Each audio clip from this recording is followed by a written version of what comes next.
So in my usual perusing of eBay, I found this pretty much complete aftermarket TPI top end. It still has a factory throttle body. I think the guy said it was ported. It's got an airfoil.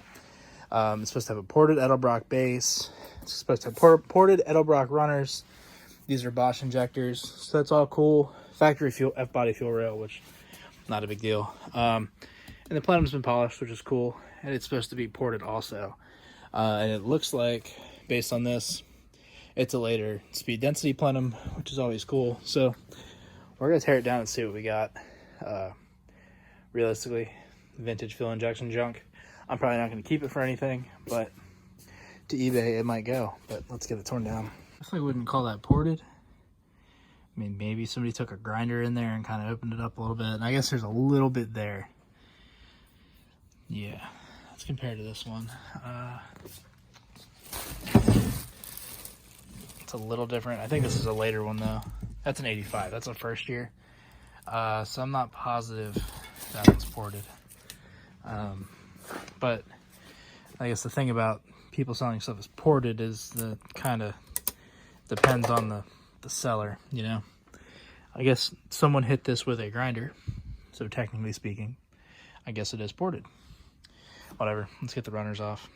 Of course, when I needed a T40, it was nowhere to be found. But I got one. Found every other size. Every other size I can never find. I can always find 40, 35, but whatever. Can finally try out the new Milwaukee, which I didn't realize has torque settings. That's fucking sweet. Plenum's off. Definitely a little bit ported, I think, compared to that one. You can kind of see, like, down here, they're not perfectly round. They're definitely closer. Yeah, that's something's been done here. Not great, not extensive, but it'll work. Just for measurement's sake, we're just under 42 millimeters for the ported one, and under 40 for the unported. So something definitely happened there. Now the runners, on the other hand, definitely haven't had any porting done to them. You can still see all the casting marks and all the defects, which sucks. I'm gonna have to mention that to them. Maybe I can get some money back. But yeah, let's get these off. So I'm definitely confused by the porting done on this. So the upper isn't ported from what I can tell.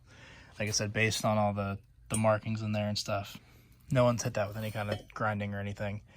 So I'm guessing they matched the plenum to this, but then they ported the lower at least a little bit. I'm kind of thinking based on the shape of the holes and how narrow this gooch is and everything. And then if you look at the runner side, they've definitely been ported. You can tell someone's been in there with a sander, and I think that they actually did a decent job, but it's kind of just a gasket match or something. There's still a weird kind of hump here, and I don't know, DIY porting, I guess. I have to get the fuel rail off to get this runner off, because there's a bolt going in this way that I can't seem to get out. And my socket's too fat. It hits the runner, or it hits the injector, and it doesn't fit in there, so that sucks, but just get that done. People hate on my old ratchet wrenches, but these things sometimes are lifesavers with that built-in 45. It's great. So I guess this dude put his injectors in with no lube, because all the O-rings are ripped, and I had a hard time getting them out. But you can see, like, there's one stuck in there. This one's ripped. That one I got out already. This one's stuck. Like, what the fuck, man? So yeah, it's all apart. I guess this is gonna hit eBay soon, in pieces, probably. You know, the Edelbrock base is worth a decent bit. It's machined for both bolt holes, which is pretty sweet.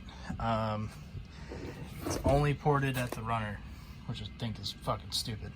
But even if you look down here, it's never been hit with any kind of polishing tool. But thanks for watching. Hope you like this vintage fuel injection junk.